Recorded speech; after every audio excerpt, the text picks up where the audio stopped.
Good evening. Hi, I'm Stu Heller. This is another evening of the BALI Speakers Forum. And this evening, we are honored to have Greg Seigler to be our featured speaker. I'll tell you a little bit about Greg. He's going to talk to us about the work at the Gates Foundation, the Bill and Melinda Gates Foundation, and what he does there.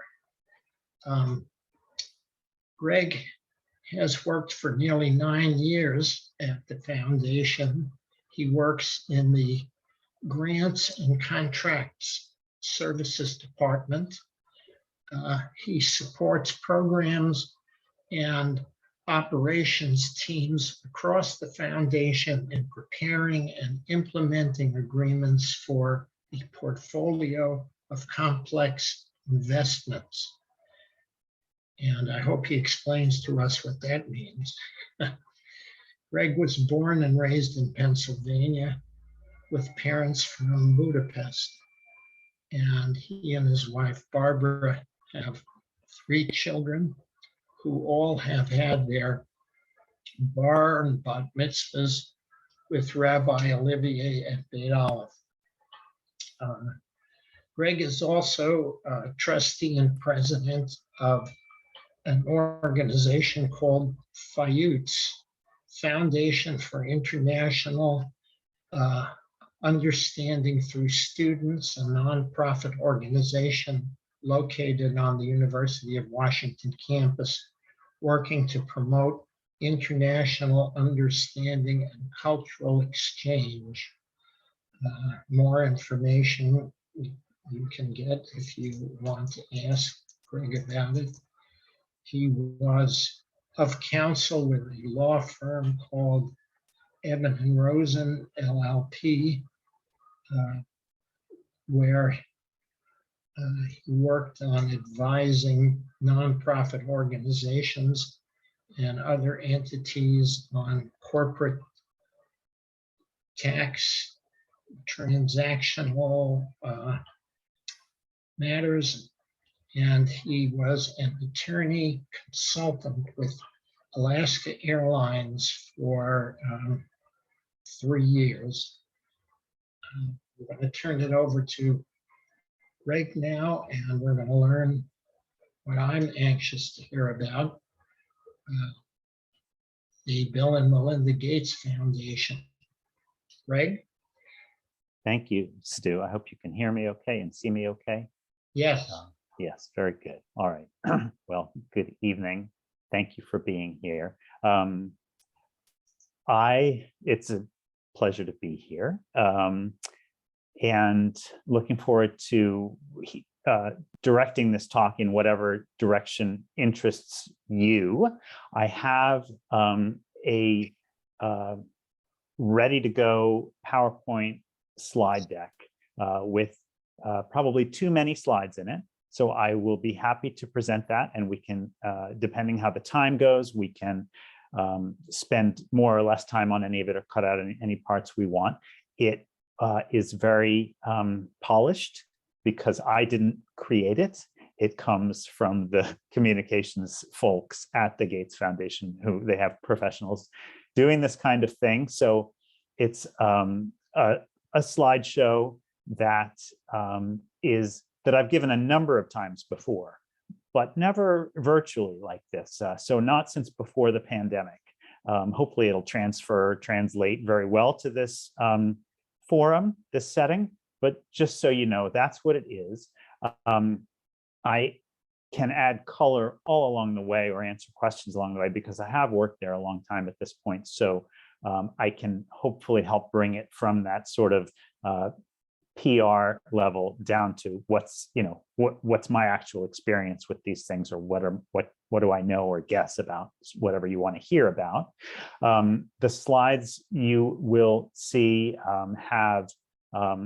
they're self-explanatory, but they also have some text with them that I will read with them. So if my voice sounds at all impersonal or like I'm at times not using my own voice, that's because I'm reading some of the prepared text that goes with the slides. But hopefully it'll make perfect sense that way. I find it has worked fine in the past. I think that's it. I'm going to go ahead and get started, Stu. Okay. Oh, and I also, of course, let me say this other thing, that this is, as you can imagine, it's a general overview of the Gates Foundation. And maybe I'll say a little bit more about myself first too, but it's a general overview of the work of the foundation, that the numbers are up to date. The information is as up to date as possible, but it has not changed very much since before the pandemic, since before Bill and Melinda got divorced last year. I believe it was last year. So that is not really presented in any way in the slides. And I don't know, much more about any of that than anybody does who reads the news or follows this stuff. But I'm sure that's some of what people want to hear about. But of course, that's not the topic of this presentation, right? I'm happy to try to answer questions to the best of my ability. And I know that that stuff is of interest to people. And it's of keen interest to me in terms of how it might affect the future. But it's not part of the stock presentation. And I don't necessarily have answers to any of that stuff. I just know that it's of both substantive and People magazine type interest to people. So understandably. Shall I start with the presentation, Steve? Please. Very good. Okay, I will share screen. This one, and you will see it hopefully briefly, not in presentation mode. I will switch it quickly into presentation mode. Tell me if it is showing up well for you. Yes. Okay. Yeah. Very good. Very good. Yeah. And please, there's the ever-present question of, should we take questions along the way or just save them for the end? And I would say, by all means, feel free to jump in along the way. If it feels like we're not making, fast enough progress, then maybe we'll save stuff for the end. But I think just ask anything along the way that you want to. So this motto that you can see, all lives have equal value, is something like the as I say, motto, or I guess the guiding principle that the Gates family chose for their philanthropic work. The foundation is built on Bill and Melinda's belief that all lives have equal value. We're a large organization working on many different causes, but this belief of ours captures why we do what we do. And if you're curious at any point what the photo is that you're seeing, I can tell you, like this one, for instance, I have the information that it is from a family that Bill Gates visited back 10 years ago, exactly this month, 10 years ago, March of 2012, well, I'll read it. Is Adria Muste, 25 years old, the mother of Mohammed Nasir, whom Bill Gates visited then, and an 8-year-old boy. Mohammed was just 2 weeks old when Bill visited. He's now a healthy 9-month-old who has received all of his required vaccinations from Yetagesu Alemu, a health extension worker. And then it tells a little more about the history of the family. So it actually does not tell me where this photo was taken. That's unfortunate. This is the purpose statement of the foundation. It reflects that we think the world's biggest problems can be solved, but we also have a sense of urgency and impatience in solving them. And these are seniors participating in graduation at the Mastery Charter School Glenfest campus in Philadelphia, on the campus of Temple University in 2014. I happen to actually be from Philadelphia originally myself, born and raised there. There are 3 things that help explain what makes the Gates Foundation unique and why it chooses to take on the challenges that it does. And those 3 attributes are: number 1, focusing on areas of greatest need. We work to address gaps in health, economic opportunity, and education, where we believe we can have the greatest impact. To tackle these big challenges, we work with partners who have the expertise and experience to develop and implement sustainable long-term solutions at scale. We also collaborate with governments, the private sector, and other funders to ensure the best possible alignment to fill these critical gaps. And these actually, oh, this is interesting. This is actually the same family from the first photo. And now I can see that it is in their home near a place called Silte. I would think that's how you pronounce it, Silte in Ethiopia. It says Ethiopia has more than 34,000 health extension workers like this person, Yetagesu, who focus on supporting local communities, even in the most remote rural areas. The second attribute is taking risks that others can't or won't. We look for opportunities to serve as a catalyst, bringing together the public and private sectors and civil society to address challenges standing in the way of a better life for the world's poorest people. We have the ability to apply new thinking to big problems, which sometimes means taking calculated risks on promising ideas. We accept risks and failure as part of the process. And these are some heroes, I would say. That's me talking now, but these are house-to-house polio vaccination team members. Their names are Rukshar and Hina, working in the Kamla Nehru Nagar slum in Patna in the state of Bihar in India. Urban slums such as this one were intensively targeted during the polio campaigns. Thanks to coordinated immunization efforts, India, long considered the most difficult place to end polio, was declared polio-free in January of 2014.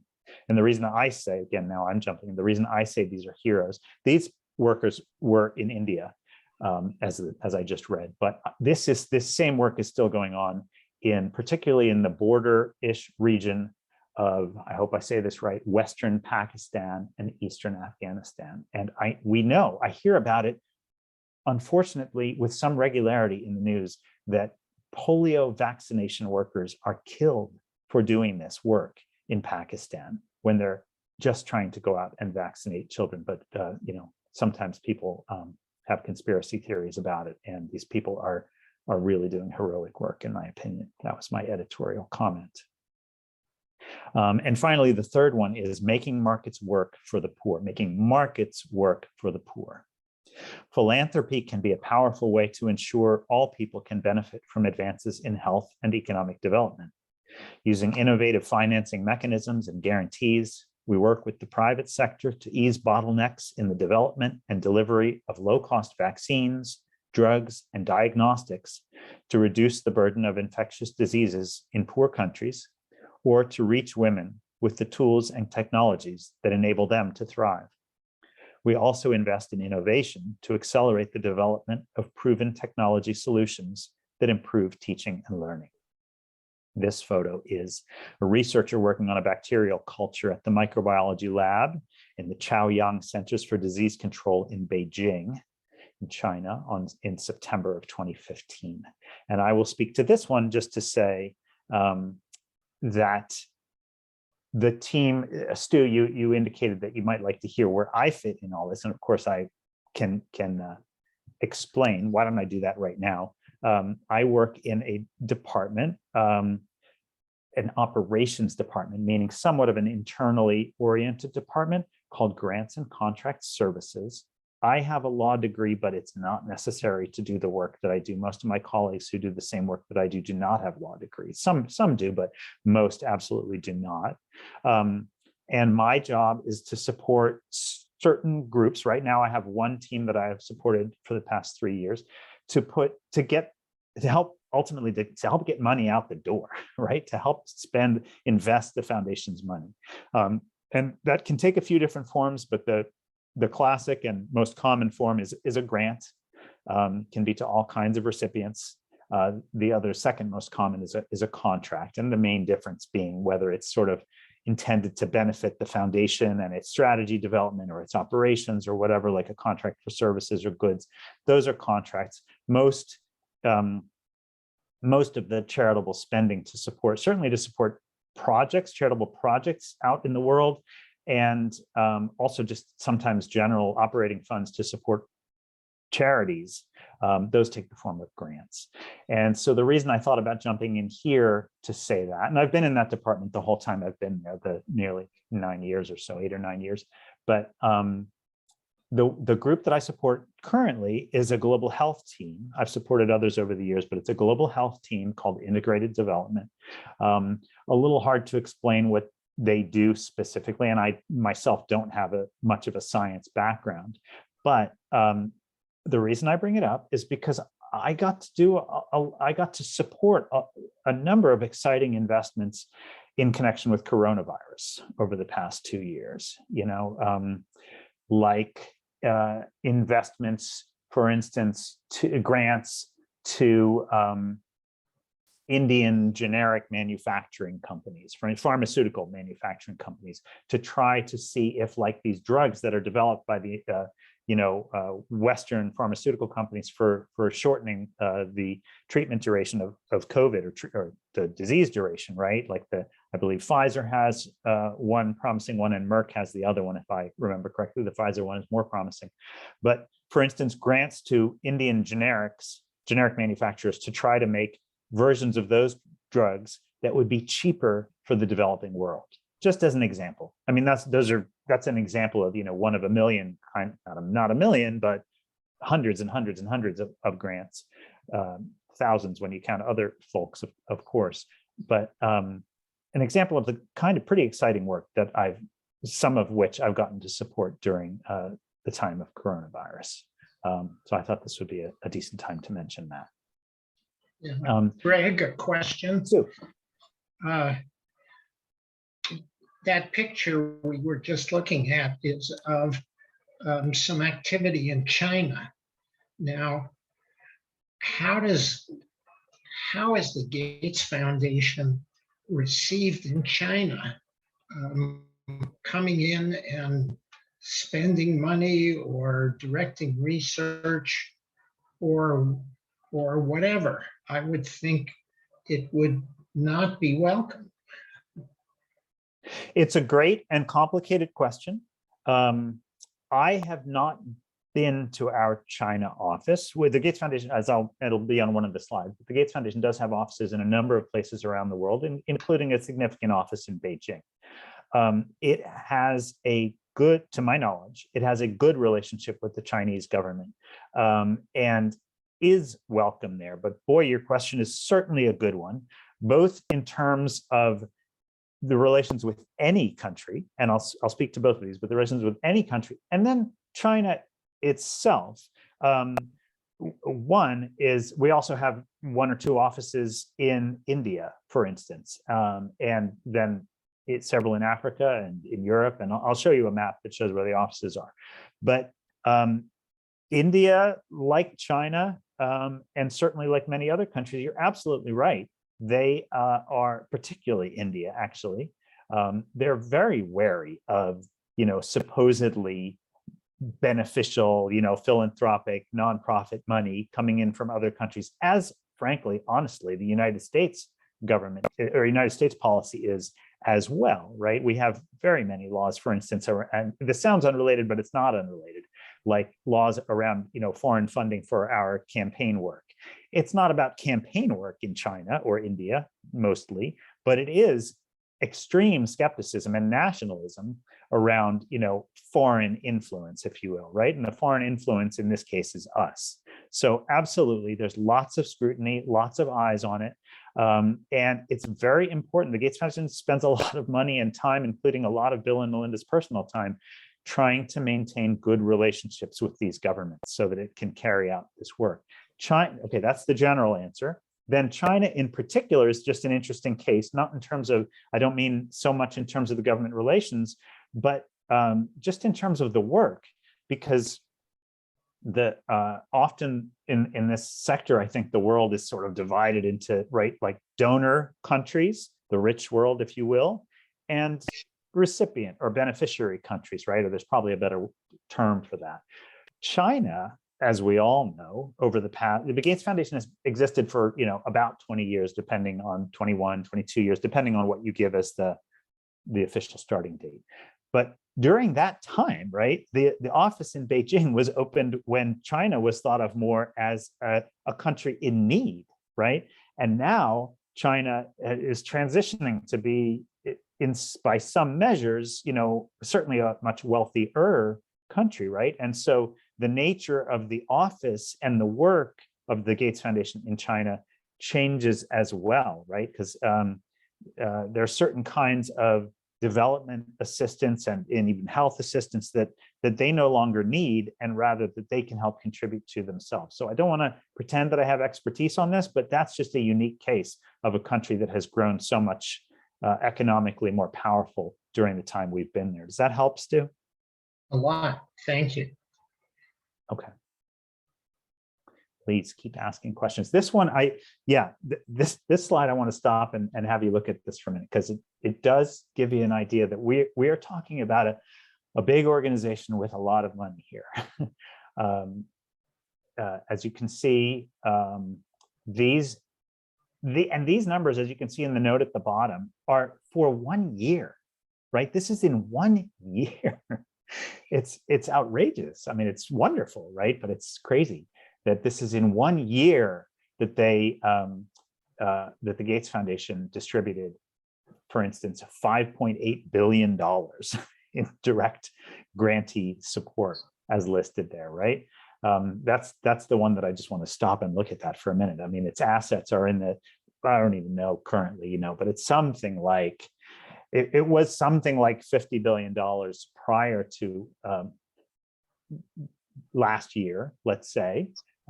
And when Bill and Melinda decided to divorce as part of all of the discussions and all of that, they decided to, at that time, and I don't know whether the money's already received or what, but to contribute an additional $15 billion last year to the assets of the Foundation Trust. So it went from something like 50 billion to something like 65 billion last year. And again, I don't know if that money's received yet or if that's pledged over time. I don't know. I don't want to pretend to know what I'm talking about there, but that's the scale that we're talking about. It's unbelievable, right? Program strategies refers to the different areas that the board of the foundation chooses to focus on, right? So there are 41, at least as of the time of this slide. That's certainly the ballpark. So, you might think of its work on trying to eradicate, like you saw, polio or malaria, right? Or HIV, develop a cure for HIV. But likewise, you might think of its work in post-secondary education in America, right? Or K through 12 education, or early childhood, or agriculture, or nutrition, or maternal newborn child health. There are many, so there are 41 such different program strategies that it works on. Okay, I hope that's somewhat understandable. And we have as you can see, about 1,700 people working as employees of the foundation, and a bunch of people who do what I do. I don't even know the number, but something like, it depends how you count it, but people with jobs quite a bit like mine, there are about 20 of us, I would say. So it's a big operation. Can I move on to the next slide? I'm sorry, I'm interrupted. I'm noticing this, United States, 49. Are those the number of projects or the number of states that the Gates Foundation is active in? And you mentioned a few things that it might be agriculture, it might be child development, it might be many different things. But what percentage of that 5.8 billion would you say stays in the United States? Do you have a rough guesstimate about that? Or let me, there's another slide. It's not the next one, but it's coming up. Another slide that will give you a pie chart that breaks down where the spending is. I don't know that it will absolutely directly answer your question about how much stays domestically versus not, but it'll be the best shot I can take at it. And I'll explain when we get there. If it doesn't, we can talk more about it. You're right that I think this slide does not do a good job of explaining exactly what it means by 134 countries and 49 states. So my guess is that those are locations into which charitable spending paid for work. That's my guess. It probably could mean different things, but like it could mean that during the year 2020, we made grants to recipient organizations in each of 49 states? Maybe, that's quite possible. Or it might mean that maybe we didn't make grants into that many states, but like, for instance, if I help make my team make a grant into Michigan, right? It may be that recipient may have offices in where they will do work under the grant in Michigan and Florida and whatever, right? Or they may make sub-grants and subcontracts out of that grant into those other jurisdictions. So I don't know how this is calculated. I'm guessing it's that there were actual grant or contract, but grant recipients in 49 states and in 134 countries. That's my guess, but maybe it doesn't really matter. Thank you. Yeah. Greg, the alumni, is that just previous foundation employees? Yes, yes, it is.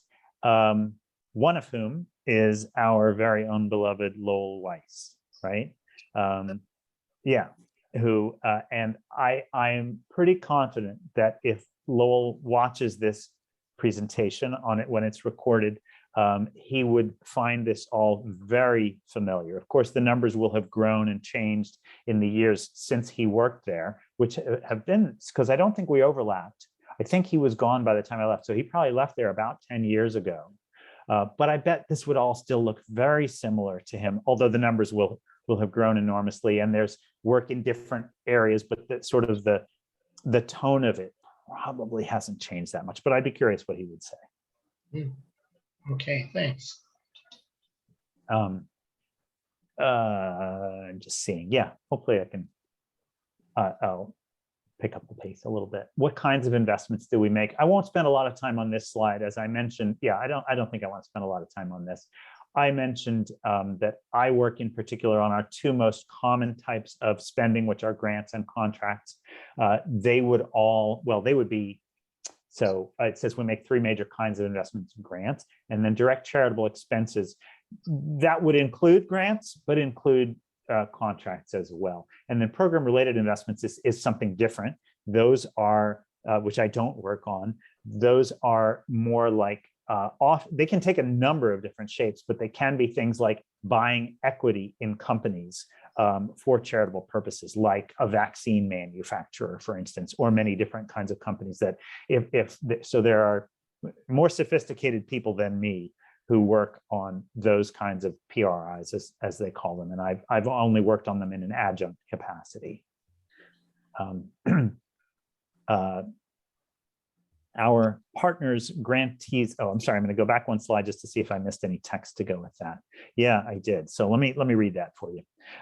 To bring about the kinds of changes that will help people live healthier and more productive lives, we seek to understand the world's inequities. Whether the challenge is low yield crops in Africa or low graduation rates in Los Angeles, we listen and learn so we can identify pressing problems that get too little attention. Then we consider whether we can make a meaningful difference with our influence and our investments, whether it is a grant or a contract.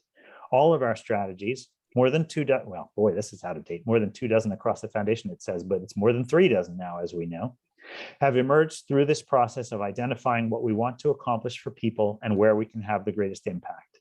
Once we commit to an area of need, we define our major goals and identify a clear path to achieving them. This one says, our partners, grantees, and staff are critical in achieving our vision of a world where every person has the opportunity to live a healthy, productive life. I'll just let you read that slide for a moment, and I'll tell you where the photos are from. The left photo is from, I won't read it all, but it's from a village in Bihar, again in the state of Bihar in India. The middle photo is taken from, they are studying plant parasite nematodes at the International Center for Insect Physiology and Ecology in Nairobi in Kenya. And the right one is students and teachers at the White Center Heights Elementary School in Seattle in January of 2015. Our grant making process starts with an idea or concept that ties directly to our strategic priorities. The length of time for each stage varies significantly based on such factors as the capacity and geographic location of the applicant or organization and the complexity of the grant.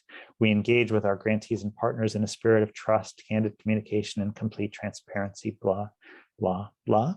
I think I won't read this. This is quite long, so I won't read all of this. But if you, my piece of work generally comes in, I guess you would say, mostly in stage 3 development, I suppose, in this sort of sausage making continuum of how a project that we're going to fund is developed. I come in generally at the stage where the grantee or partner has already been selected. The amount, not always, actually, it's not always true, but mostly, the amount of the investment is basically known. And my role is to help put an appropriate grant agreement or contract in place with the recipient. And there's some work before that, and there's certainly some work after that in reviewing reports that come back from certain kinds of grantees for compliance. But mostly my work is in getting the agreements in place. Stu, help me stay on track with the time. Okay, I see it's going to populate some more bullet points there, but there you see develop grant agreements. That's mostly my stage of it. Okay. This I think is very interesting to look at. This again is for the year.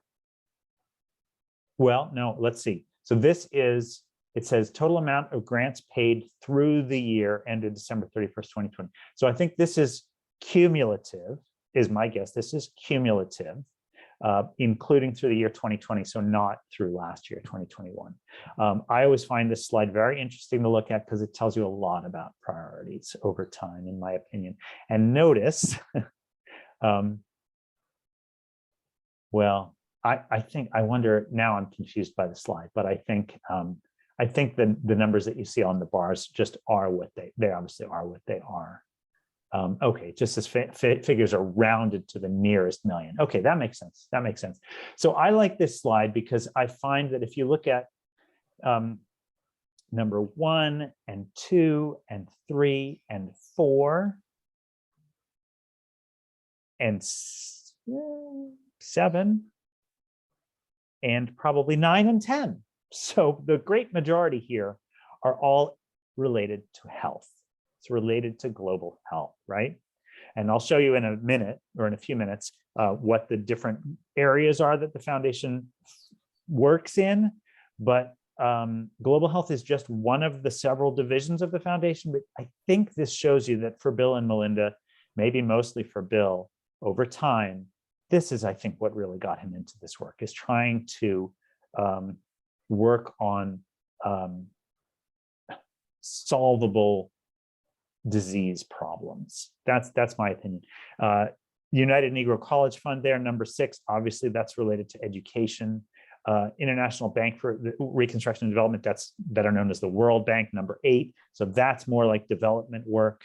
But most, and UNICEF is kind of, child welfare work probably, but most of these are about health, including that University of Washington Foundation there at number 9 is probably a big part of that, is an organization you hear a lot in the news these days since the beginning of COVID, called Institute for Health Metrics and Evaluation, IHME, which gathers a lot of the statistics on coronavirus in the world. You hear it in the news a lot in the last 2 years. That's what a lot of that money represents, I bet, that UW money. And Johns Hopkins as well. Boy, there's a typo there. This should say Johns Hopkins University.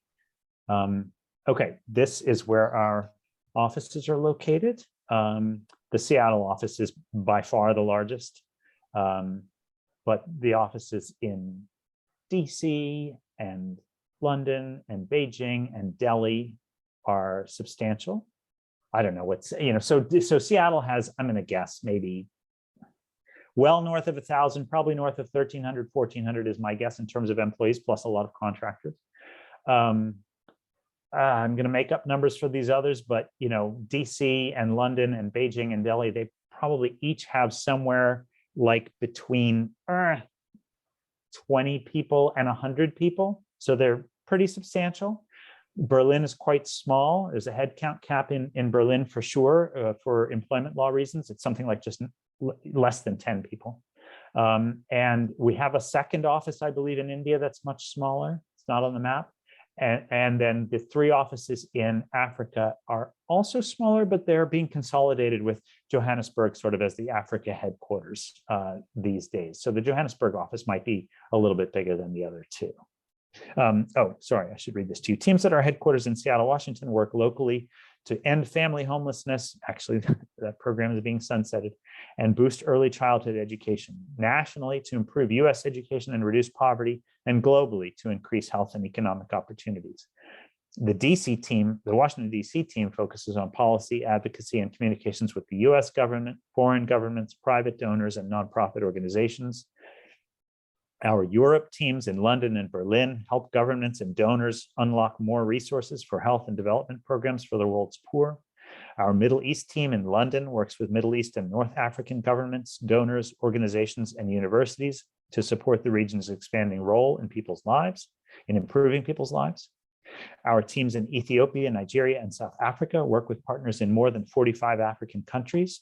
We support local institutions and leaders charting their own paths toward reducing poverty and improving health.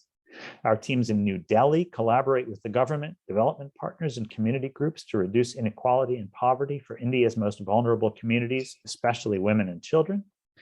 And our Beijing team works with the Chinese government and private companies to develop high-quality, low-cost innovations that improve life for people in sub-Saharan Africa, as well as targeting health issues like tobacco, tuberculosis, and HIV in China. Okay. Oh, and I think I would focus. The one thing I want to pull out of that is the mention of working in London and Berlin to help governments and donors unlock more resources. I just want to let's just be clear that Gates Foundation has a lot of money and spends a lot of money, but its ambitions and the sort of sustainable development goals of the United Nations, which it works in support of, really, are enormous. And this money that the Gateses and Warren Buffett have contributed for this purpose is a drop in the bucket compared to the need. Even this much money is small compared to the needs, obviously. So that is hugely important work that it does, that the Gates Foundation helps do in terms of advocating with other donors, whether they're governments or multilateral organizations like the WHO and the United Nations and the IMF and the World Bank and all these sources, and other billionaires, other philanthropists, other potential philanthropists. That advocacy work is hugely important in terms of trying to leverage other money in addition to much more money in addition to the Gates Foundation's own money, right? Okay. Our missions bring the strands of the foundation's work together and explain how we will achieve our vision, ensuring more children and young people survive and thrive. I won't read all of this or the additional text because I want to keep moving, but hopefully that's an interesting slide. This is the one that I wanted to turn to, Susan, with your question about spending in the US. So, and I'll explain why it's not as simple as the answer to your question is not as simple as what you see here. But these are the divisions, the programmatic divisions of the foundation's work. It could be divided on, to where you draw the lines is a constantly moving strategy question. But global development generally is ultimately anti-poverty work. And for instance, this is just one example, but like polio, the work on polio falls in global development, not global health. Sounds funny, but that's because we know what's needed on polio. We have the vaccines. We just need to get it universally administered and distributed. Whereas global health is more about looking for health solutions, trying to develop health solutions. So that's a division there. So gender equality is the newest division. It's going to grow a lot from what you see there. It's quite new in the past year or two. Global policy and advocacy is what I was just talking to you about, with trying to leverage other resources. Global growth and opportunity is, again, there things like agriculture and financial services for the poor, certain program areas that have been separated out from global development. And then the United States program is mostly about education in the USA, schools and colleges and kids in the USA mostly, as well as some anti-poverty, economic mobility and opportunity work in the US. So Susan, it is not as simple as saying that of this $5.822 billion, only 642 was spent in the USA. That is not at all the case. Those are the funds that were spent for purposes in the USA, if you will. But grantees and recipients in all of these areas, many of them, of course, are in the USA. We make global health grants every day, right, to Johns Hopkins or, the University of California or the Red Cross or, who knows what, right? That the purpose of it may be work in sub-Saharan Africa or India or Bangladesh or whatever, right? But the grantee itself receiving and doing that work or coordinating that work may be in the USA. So that's kind of the best I can do at answering your question. Is it helpful? It's very helpful. Thank you. Thanks. I hope I'm not talking too much, but that's kind of the hazard here, I guess, right? It's all good information. Okay. Going. So this photo is from Bangladesh, residents in the compound housing a number of families. Anyway, that's a cool photo. In developing countries, we focus on improving people's health and well-being, helping individuals lift themselves out of hunger and extreme poverty. In the United States, we seek to ensure that all people, especially those with the fewest resources, can access the opportunities they need to succeed in school and life.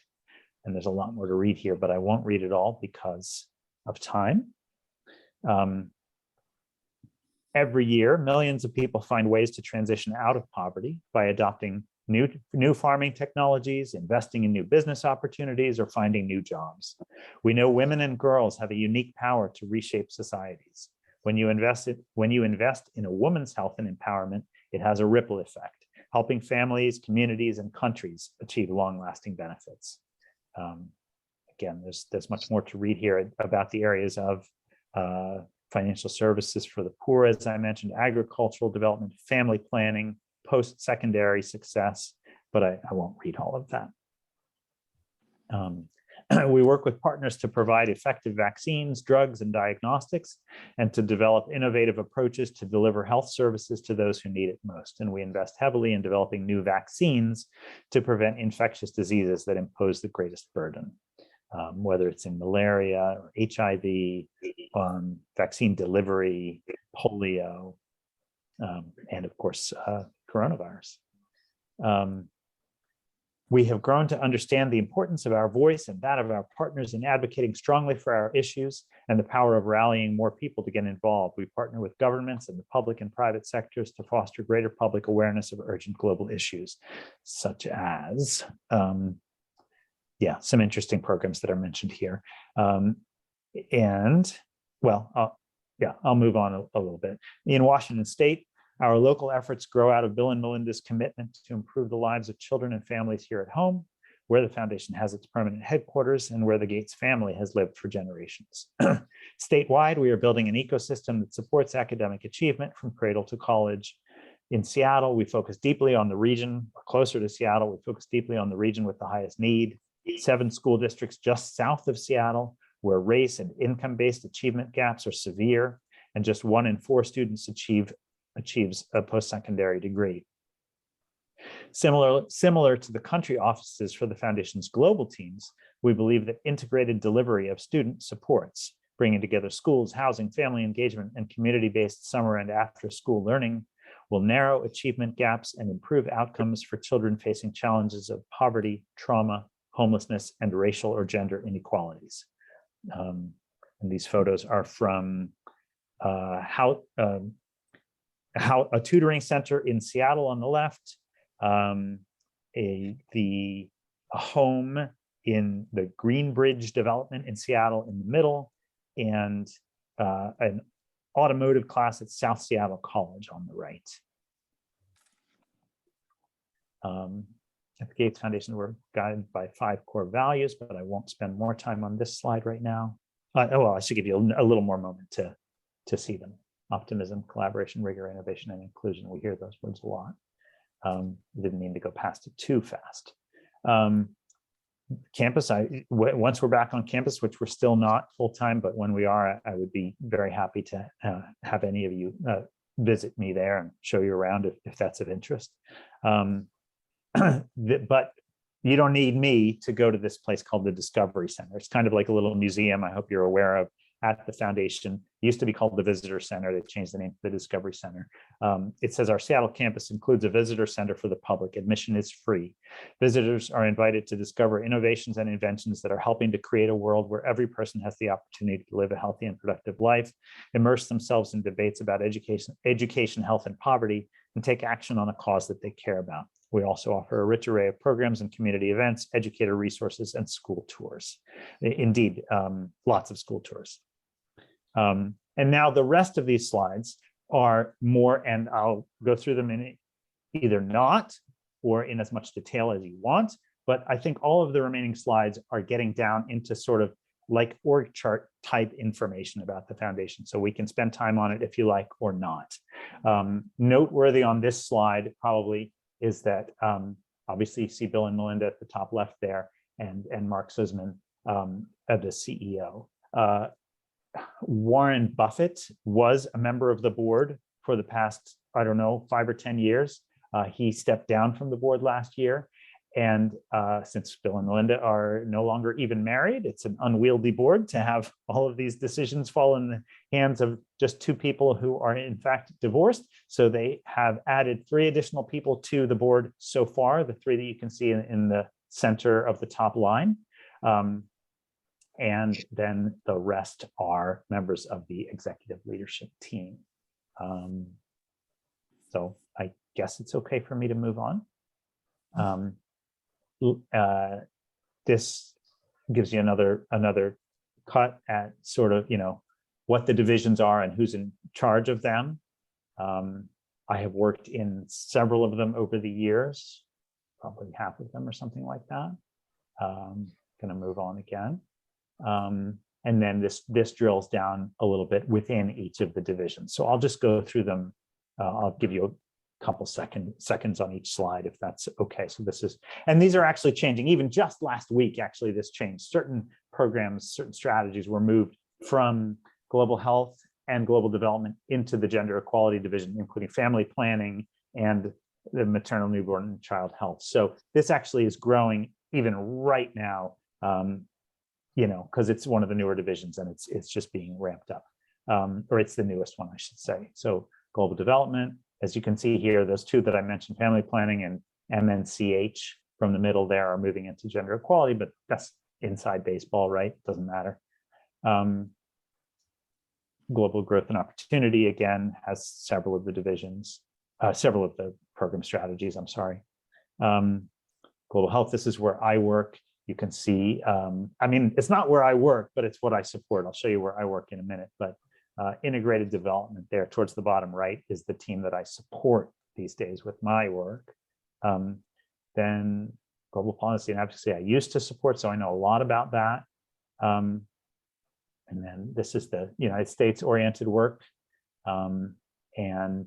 Okay, so there isn't another one. I thought there might be another slide on operations work, which would show you my department, grants and contract services, in addition to things like the legal and human resources and security and IT, and probably some others that I'm not thinking of right now, but it's that kind of support division. So that's the end of the slides. I got there faster than I thought I might. It's a nice last photo. I'll go back to that one. That one really is the last photo, I think. Yeah. So I'll rest on that one for a minute if you want me to, or I can turn off the slide show and we can talk a little more if you want. Well, I've been to the Discovery Center, and I think it's somewhat of a hidden secret in Seattle, because I think people from out of state or are visiting here know of it, but I don't know that we as local Seattleites put it on our list of things to do. And I think it's a fabulous place. And it That's gave wonderful. such an appreciation of the foundation and the big outreach that's going on with the Gates Foundation. What took you there, Susan? Just you heard about it and thought to visit it? Yes. In fact, it was from friends from out of town, from Iowa City that came Awesome. here and said, we're going, come on, you're coming with us. Have you ever been? And I said, no. So that's how I got there. I love it. I'm glad that you know of it. Mhm. Yeah, it's a good place. Hopefully, have I ended the slideshow? Does it look, are we back to normal for you? I'm looking at a slide. Oh, I see. I apologize. Sorry. Okay. Then I hadn't hit the right button. Now I have. Is it better now? It's over? Right. Good. Sorry, that's what I meant to hit before. All right, I've got a bunch of questions, Greg, and that was a fantastic explanation of what's going on. What do you see as some of the major threats to the Bill and Melinda Gates Foundation? Yeah, what do people really worry about there that gets it? It's such a big organization, so many programs. I'm sure there are, each one has its obstacles and so on, but are there some global issues? I guess my answer to that is goodwill and reputation.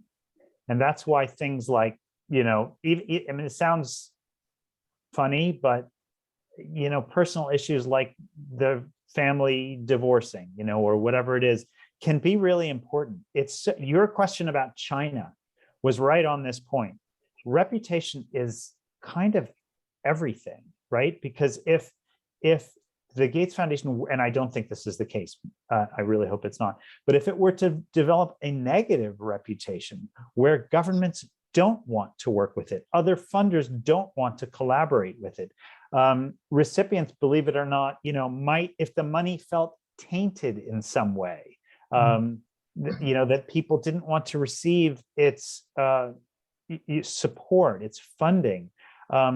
That's kind of existential to it. I'm sure, obviously, it'll always be able to find people who can take its money, right? But it's not just about that. I mean, they have certain objectives, and in my opinion, they're all truly charitable objectives that they want to achieve. And if they don't have people who are willing to partner with them to do that, zero of them will get done, because it's not a foundation that carries out work.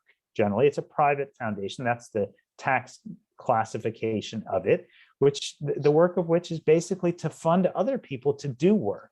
And if we can't do that because people don't want to be associated with it, I think that would be the biggest threat. I'm not saying that is now. Thank goodness it's managed as well as possible, I think. But it's and I hope that's an interesting answer, because I don't think that's an obvious answer, right? I don't know what you expected to hear, but I'm guessing you didn't expect to hear reputation. And I think that is the right answer. I didn't expect it, but it makes 100% sense. It wouldn't work if people were suspicious of the organization, if they thought the money was tainted, if it had hooks in it, if all sorts. And there are, of course, I mean, there are different pieces of what the foundation does over time that are controversial, right? I mean, there are plenty of what's the right word? Crackpot ideas about, Bill Gates being behind coronavirus and, microchips in the vaccines, right? Whether that's in global health or, it was very controversial, I believe, domestically when the foundation supported, I can't think of the term right now, but the sort of state standards in education. The name will come to me probably, maybe right after we hang up, but I can't think of it. But it has been controversial at times, both domestically and, in its global work.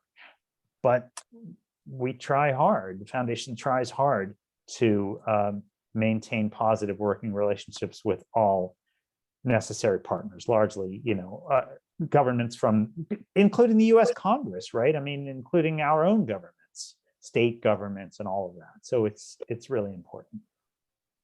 Another question, to the extent you're willing to share it with us. Among the projects that you've supported, can you think of one or two that you felt good about that you think worked? I mean, maybe they're in the process of working, but it's like the seeds have been planted and the flowers are growing, and one or two where it's sort of been a flop. Or do you even get to know about it? You just send them on their way and then you're working on another project? Yeah, I usually don't know, but I'm still trying to think of examples. It's absolutely true that I usually don't know how things turned out, but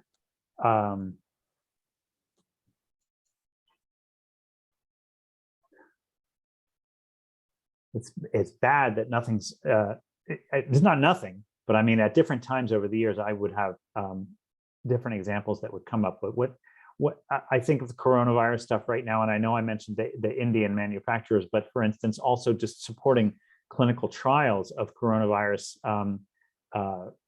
vaccines and therapeutics. I can think of a grant that we supported for, well, actually a couple of them. I can think of a couple of this nature. I was going to say one to the Henry Ford Hospital System in Detroit, 2 years ago now, boy, at the beginning of the pandemic, but also just a rapid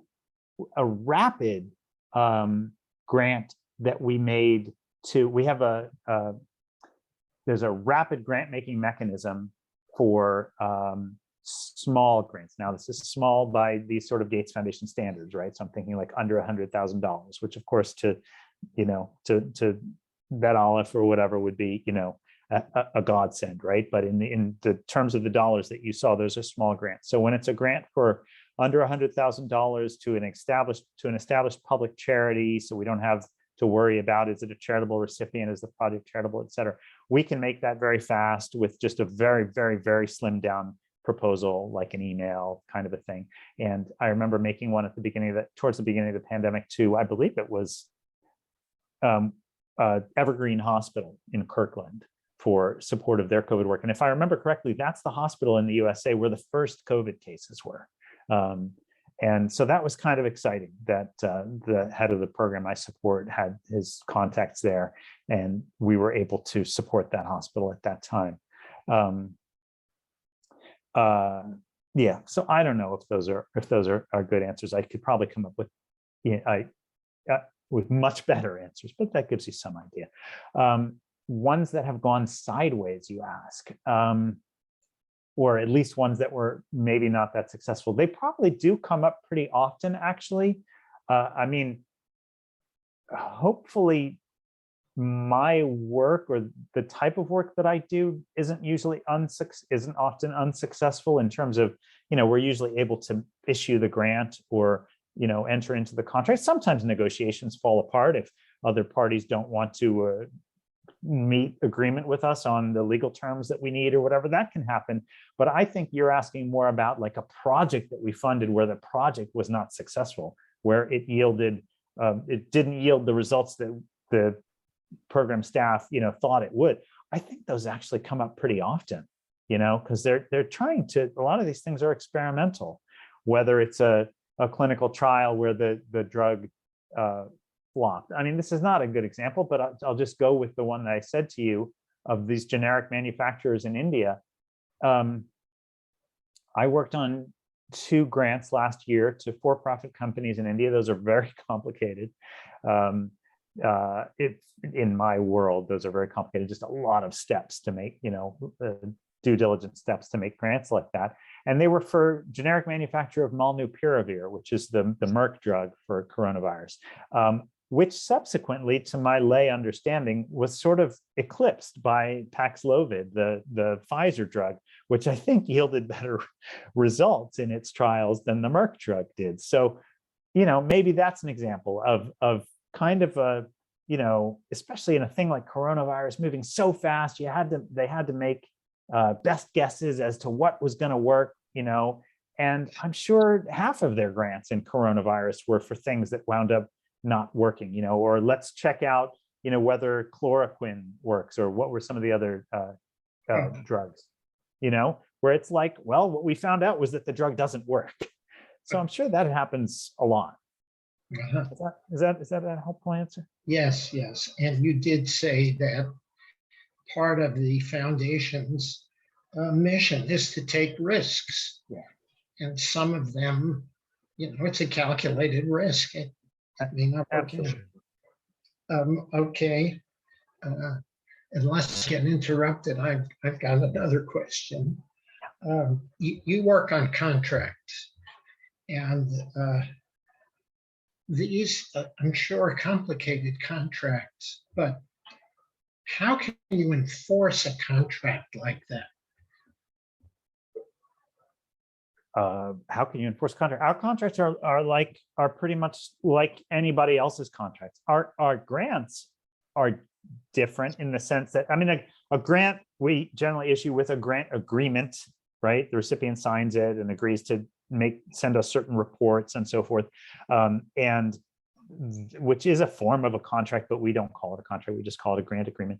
Those are maybe a more interesting question about enforcement, but the contracts generally are like any other contract that you would enter into, or Red Robin Restaurants would enter into, or anybody else would. It's generally, an exchange of value. Of course, it's money. Our role is usually just paying, right? But maybe it's a contract for a report, like a landscape report, like, we'll hire a consultant to, help educate us on, the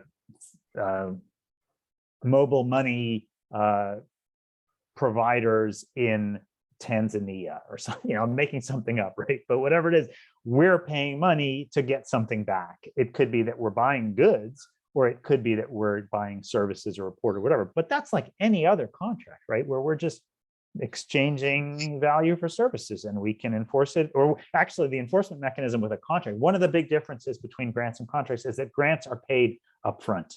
We agree to support a project, construction of a new building at the University of Washington or something, right? And we just pay the money, and the grantee has sent us a proposal on what they're going to do with the money, but we pay the money up front, maybe in pieces, but we pay the money up front, then they do the work and report to us on how it went. That's different from a contract. In a contract, we pay in arrears, as they say, so after the fact. So like, we're getting a report, well, we won't pay for the report until we get it, and it's to our satisfaction. So enforcement is actually pretty easy, because we don't pay if just like you wouldn't pay if you ordered some work on your house and it wasn't done to your satisfaction. Does that make sense? Got it. Okay, one last one, and maybe out of your bailiwick, but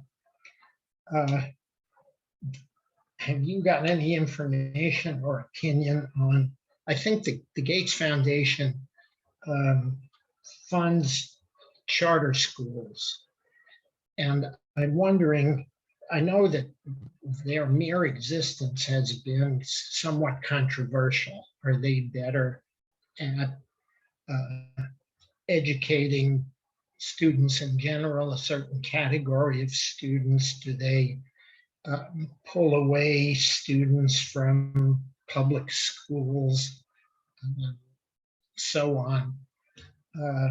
You had a picture of students graduating in Philadelphia from a charter school. I don't expect you to cover the gamut of all of that, but can you speak at all to the experience of the Gates Foundation with charter schools? Have they met its expectations? Are they doing what was hoped that they would do? Yeah, unfortunately, I can't. You're right. I'm not very knowledgeable there. I know that they are a key funder of, for instance, as we were looking at high schools for our own kids here in Seattle, there is, for instance, a chain, I guess is the right word, or a network of charter schools, a company that runs charter schools in Washington State and California, and they run one that I think is well regarded in the International District in Seattle, and I toured it, but just as a prospective parent, and I know the Gates Foundation is one of its key funders. But in terms of, has charter schooling as funded by the Gates Foundation been a successful experiment? I don't know the answer. I would say that this is now more general, not directly answering your question, but more generally, I would say that, boy, education in the USA has been a harder nut to crack and a source of more frustration in terms of seeking efficacy, right, effectiveness, for Bill Gates and for the foundation than other things. Because, like, if you're working on eradicating malaria, right, or polio is a better example, because in polio we have the tools. We don't have them yet quite in malaria, but in polio, it's getting down to where there are very few cases left in the world. It's very hard to eradicate those last cases that I mentioned in Pakistan and Afghanistan, but boy, the job, you'll know when you've gotten there, right? It's very measurable. Education in the USA has proven, I think, very hard to influence. And I don't know how charter schools fit into that puzzle, but they remain at it. They remain committed to it. But I think it is not as measurable, maybe, or maybe it is measurable, but the measurements haven't been quite, where they thought they would be by now, after 20 years of 10, 15 or 20 years of spending in this field. Is that helpful? Very helpful. Greg, this has been a spectacular presentation. I really appreciate you taking the time to lay as much of it out for us as you've been able to. I know you could spend hours drilling down on it. I feel a certain warmth that I live in the city where this stuff is happening. And I'm seriously grateful to you and the others that are making it happen. So thank you. Thank you for doing that. Those are very kind words, Stu. Yeah, we're lucky to happen to live in the city where this is happening. I've long thought that, someday, maybe that day's already here, there'll be other funders. This will no longer be that unique of a place because there are so many billionaires in the world now, and some of them are charitably minded and so forth. But for the time that we've been here, it has been a unique place, and we have been fortunate to live in the city where this has been. I agree with you. Well, with that, unless there are any more questions. I just have a lot of gratitude for what I've heard tonight and for the Gates Foundation. I've been admiring the Gates Foundation from afar, and now I feel like I've got a little half step to knowing it better, and my admiration is there. So thank you very much, Greg, for opening doors that have given me more insight into the wonderful work you're doing. Appreciate it. Thank you. Well, terrific. Thank you for your great questions and for being here. Thanks. And for inviting me. So I'm about to end this program, stop the recording. In 2 weeks' time, we're going to have Dr. John Denker, who lives, I think, in Denver. Oh, shoot me later if I get this wrong. He's an ordained minister, and he's going to talk to us on a subject that I'm going to find out about in a week or two. So come back and join us. Greg, thank you so much for bringing all of this to us, and stay well. I wish you all a good night, and I'm now going to stop the recording. Yes, stop recording.